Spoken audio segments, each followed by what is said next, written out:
Hoje nós vamos falar aqui um pouquinho aí sobre os conflitos, né, com as distribuidoras, tá? Eu sou o Marcelo Thanos, sou advogado, tenho especialidade aí no direito regulatório de energia, no direito tributário, tá? Hoje eu faço parte, tá, do Lelis Thanos Coutinho, Sociedade de Advogados, é um escritório, né, que possui expertise nas áreas consultiva e contenciosa, nas esferas administrativa e judicial, com demandas variadas do setor elétrico, tá? A gente tem sempre o foco aí em minimizar os riscos, tá? E trazer, né, segurança, agregar valor aí para as operações, tá? Só fazendo aqui uma apresentação breve, tá? Minha história na energia aí começou aí há 15 anos atrás, mais ou menos. Eu sou egresso da distribuição, tá? Trabalhei aí na CEMIG muitos anos. E foi lá que eu tive esse contato com a energia, tá? Com segmentos de distribuição, transmissão, geração, comercialização e, obviamente, com a GD, né? Então, a gente acompanhou muito a GD desde a origem, em 2012, tá? E sobre a questão aí dos conflitos com as distribuidoras, todo mundo está careca de saber que não falta assunto, né? Na verdade, são vários, né? A gente pode citar aqui alguns aqui, questões aí de prazos, né? Qualquer prazo que a gente for pensar dentro do processo de conexão aí é um problema, né? Prazos aí sempre aí recorrentemente descumpridos pelas distribuidoras. A gente tem problemas aí de custos de conexão muito elevados, né? A gente tem também aí a questão da inversão de fluxo. O Einar ontem falou um pouquinho sobre isso, muito bem, inclusive. No último evento, no último fórum em Natal, eu falei sobre a questão da inversão de fluxo. A gente tem aí um material legal, depois se o pessoal precisar, pode me pedir que a gente manda, tá?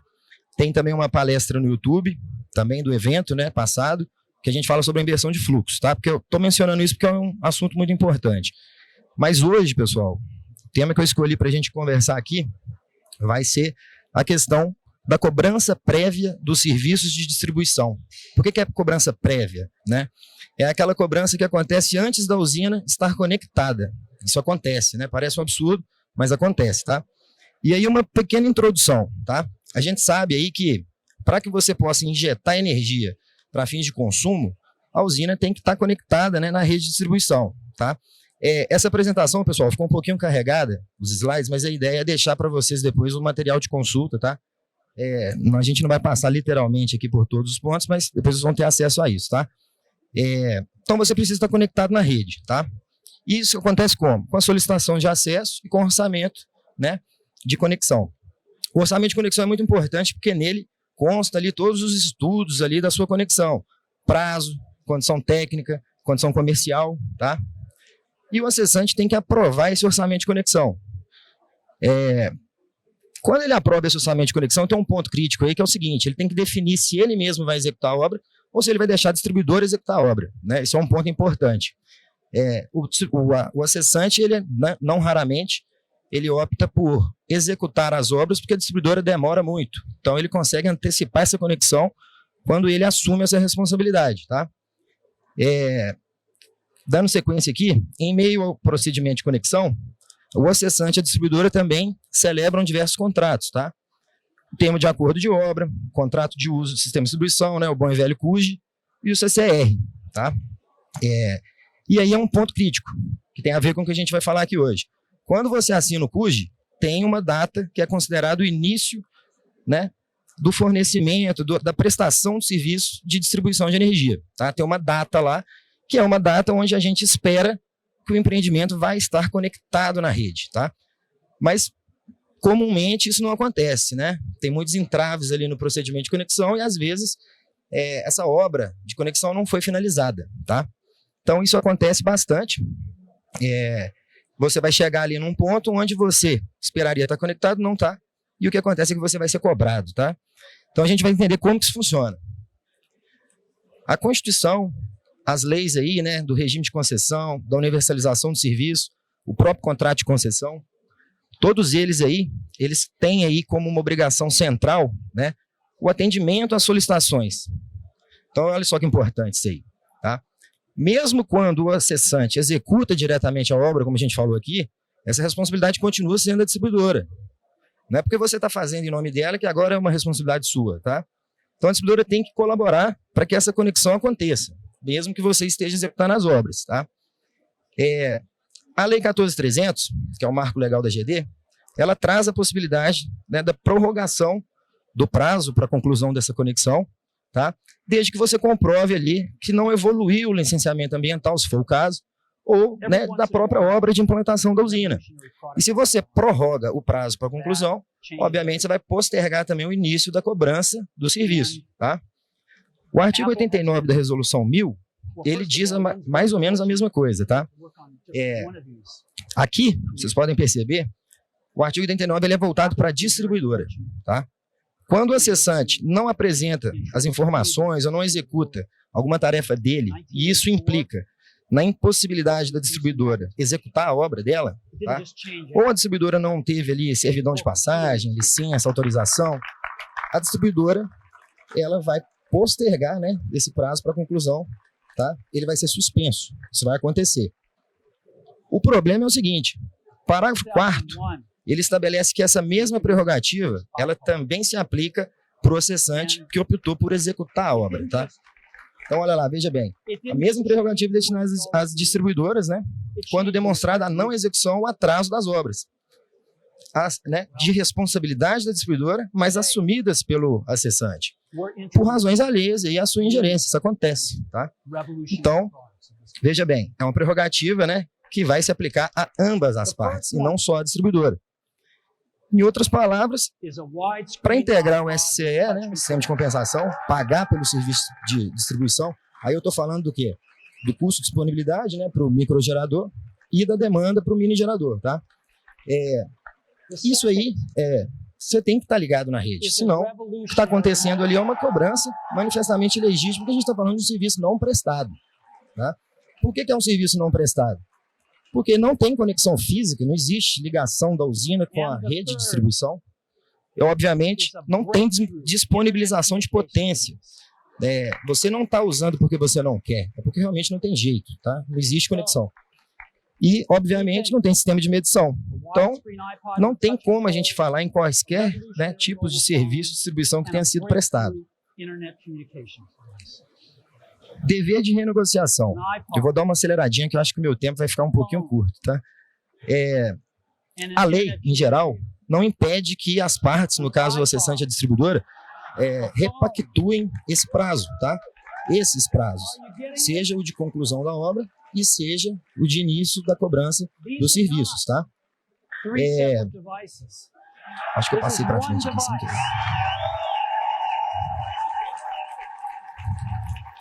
We are calling it iPhone.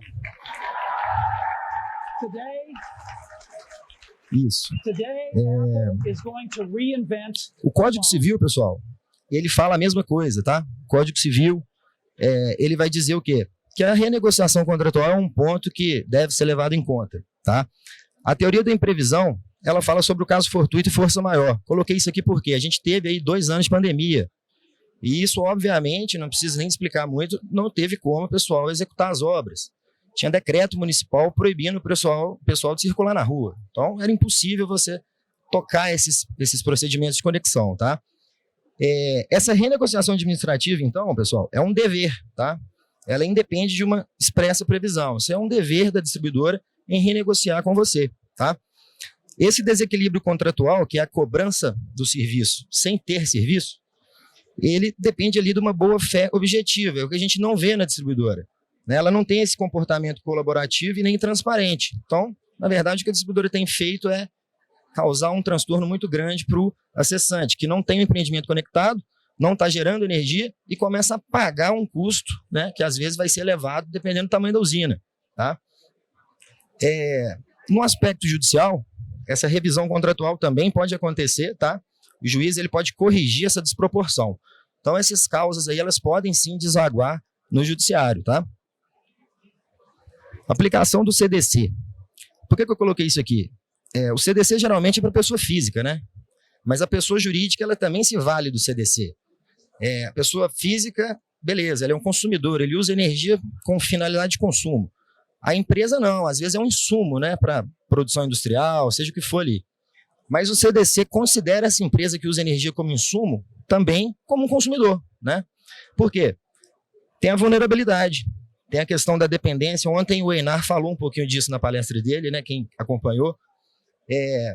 Obviamente, o acessante não entende de distribuição como a distribuidora. Então, é uma briga desigual, né? Por isso que o CDC, que fortalece ali o lado do acessante, nessa briga que é um pouco injusta. Então, o CDC se aplica também nesses casos. Devolução em dobro, isso aqui é bom, né? Essa parte é boa. Tudo que a distribuidora cobra de você a mais tem que ser devolvido em dobro, com correção monetária e juros. O que compreende isso daí? Qualquer valor da sua conta. Então, na sua conta tem bandeira tarifária, tem custo de disponibilidade, neodemanda, ou seja o que for. Qualquer errinho ali, ela tem que te devolver em dobro, tá? E aí é o seguinte, o CDC também fala aí, ó, essas condutas contrárias à boa-fé, ela independe de prova de dolo ou culpa. Então, não interessa se a distribuidora fez por querer ou sem querer. Aconteceu a cobrança maior, ela tem que devolver em dobro, tá? Isso é uma evolução, tá? Que veio para o regulamento, na resolução 1000 também, porque na 414, anterior a 1000, havia alguns requisitos que você tem que comprovar, né? Que a distribuidora agiu por dolo ou culpa, tá? E hoje não mais funciona dessa forma. Então ficou muito mais fácil de você conseguir essa devolução em dobro, tá? O que acontece na prática, pessoal? Quando a unidade não está concluída, a unidade micro mini geradora não está concluída, né? Não está conectada ali no serviço de distribuição, e chegou na data do início da prestação de serviço, que está no CUJ, ela te cobra mesmo sem você estar conectado, tá? E por que isso acontece? A suspensão do prazo, como a gente viu, quando a distribuidora toca a obra, ela atrasou, ela prorroga a obra e ela não te cobra. Consciência coletiva. Mas quando você opta por executar a obra, fomos além, não é o que acontece. Evoluímos o nosso A distribuidora não aplica o parágrafo 4º do artigo 89. Então, assim, quando o acessante está tocando a obra de responsabilidade da distribuidora, mas que ele assumiu, tem muita dificuldade para postergar esse prazo, tá, de conclusão, e as cobranças também. Anemos e Cairós. O que acontece quando o acessante pede, está executando a obra e pede essas prorrogações, a distribuidora pura e simplesmente difere a cobrança. Ela fala, olha, eu vou te cobrar quando você se conectar e tiver dinheiro. No caixa com energia, eu vou te cobrar retroativamente. Então ela não está postergando nada. Ela está diferindo uma cobrança, ela vai te cobrar tudo, só que depois, né? Não é isso que o regulamento fala, tá? E além disso, né, se o acessante deixar de quitar essas cobranças ilegítimas, o que acontece com ele? Ele fica travado na distribuidora, tá? A distribuidora bloqueia ele nos canais de interação. Então, não só esse projeto, a maior rede de consultores de energia, como todos os outros que ele tem, fica travado, ele não consegue fazer mais nada. Isso aí é uma coação que não está no regulamento, tá? Não tem amparo no setor, no regulamento setorial. Então tem uma finalidade exclusivamente punitiva, tá, pessoal? Isso é errado, tá? As mais de 10 o entendimento que a ANEEL deu para isso aí foi o seguinte, ela foi assim, ela não resolveu o problema, tá? Somos a 2W por meio daquele ofício ali, o 0189 de 2020, né? Ela disse o seguinte, a distribuidora acessante vai ter que entrar num consenso aí. Quem foi o culpado do atraso? Tá? Se foi a distribuidora, vai cobrar. Se foi a distribuidora, vai postergar. É inevitável. Vai ali, ó. Ela deve postergar, né? Não deve ser faturado. Agora, se quem provocou o atraso foi o acessante, aí a distribuidora pode avaliar se vai haver a prorrogação. Isso também está errado. A ANEEL aí não resolveu o problema do acessante, tá? Na nota técnica 51, a ANEEL diz o seguinte, pandemias se caracterizam como força maior. Então a distribuidora deve ponderar as dificuldades. Resumindo aí, pessoal, muita discricionariedade que a ANEEL deu para as distribuidoras, tá? E aí a distribuidora não faz isso para o acessante. É isso que acontece na prática. Fatalmente, essas discussões foram parar na justiça, né?